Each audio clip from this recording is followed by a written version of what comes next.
ایک خوفناک کہانی۔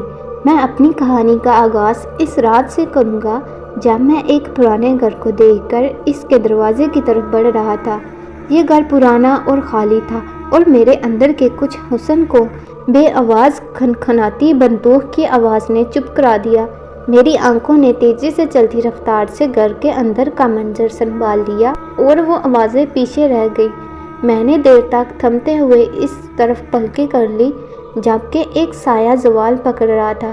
میرا دل تیزی سے دھڑکنے لگا اور میں نے اپنے آپ کو اس سائے کی طرف موڑ دیا۔ اس کا رنگ روشن چاندی رنگ کا طلوع میں تھا اور اس کی منحوس جمال میری نظر میں مقبول ہو گئی۔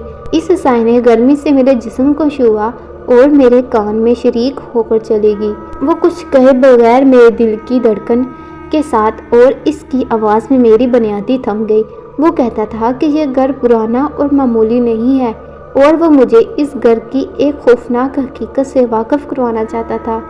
سائے نے گھر کی حکومت کے بارے میں گزشتہ ایک صدی کی داستان بتائی۔ وہ کہتا ہے کہ یہ گھر کبھی خاموش نہیں ہوتا اور رات کو اس کی دیواروں کی سطحوں پر چیختی ہوئی آوازیں آتی ہیں۔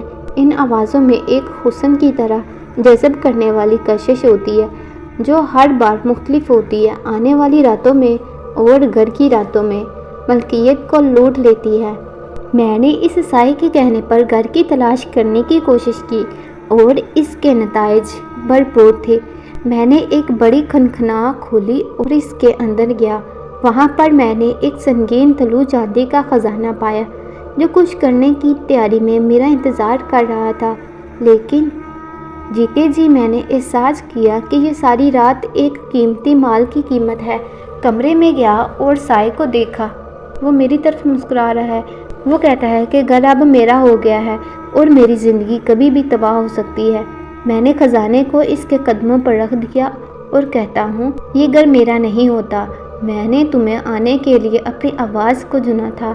میں اب اس گھر کو چھوڑ دوں گا۔ سائے نے خنک کرتے ہوئے کہا، تو نے ایک بڑی غلطی کی ہے۔ اب تو میرے قبضے میں ہے اور میں تجھے کبھی نہیں جانے دوں گا۔ میں نے اپنی جان کی حفاظت کرنے کے لیے خزانے کی قیمت ادا کر دی اور اس کے ساتھ ساتھ گھر کی طرف بڑھ چلا۔ وہ بڑھ رہا تھا اور میں جانتا تھا کہ یہ گھر کی حکومت کا ایک حصہ بن رہا تھا۔ جب ہم گھر کے دروازے کی طرف پہنچے تو میں نے دیکھا کہ وہ دروازے کی طرف آگے بڑھتا ہے۔ وہ دروازہ کھولتا ہے اور میری آنکھوں کے سامنے کچھ خوفناک منظر آتا ہے۔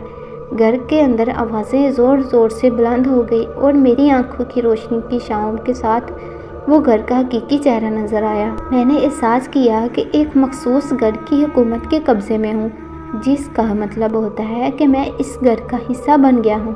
اب میری زندگی ایک خوفناک اور بے آواز رات کے ساتھ گزرے گی۔ گھر کے اندر کی سانسوں کا رنگ بھی تبدیل ہو گیا تھا اور میں اب ہمیشہ کے لیے اس گھر کے حوالے ہو گیا تھا۔ یہ کہانی ہو گئی تھی۔ یہ گھر رات کی زندگی کا ایک خوفناک سفر ہے جو ہمیشہ کے لیے قید رہتا ہے، یہاں تک کہ اس کے باہر والوں کو کوئی بھی امکان نہیں ہوتا کہ وہ واپس آ سکے۔ یہ گھر ایک خوفناک اور رازدار عالم کا دروازہ بن گیا ہے جس کا کوئی بھی دن یا رات میں بغیر خوف کے نہیں پار کر سکتا۔ اور اسی کے ساتھ میری یہ کہانی یہیں پر ختم ہوتی ہے۔ Thank you for watching.